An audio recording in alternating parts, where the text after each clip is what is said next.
አፈር ልብላልሽ አረጋው ምን ያረክ ነው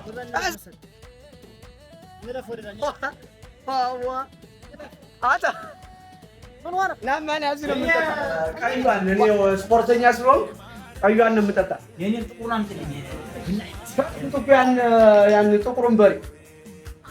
ከስሪ ነው የሸጥኩት 40 ሺህ ብር ምንድን ነው የምታወራ 40 ሺህ ብር ነው የሸጥኩት ከስሪ ነይ ጨምር እሺ ጨምር ማጠጣ አረጋው የብሩን ነገር ያሬ የብሩን ነገር እዲያ በልማ ይከፈላል አንተ ትከፍል ይሆናል ታሰደሽ እሺ ጨምሪ የሱታው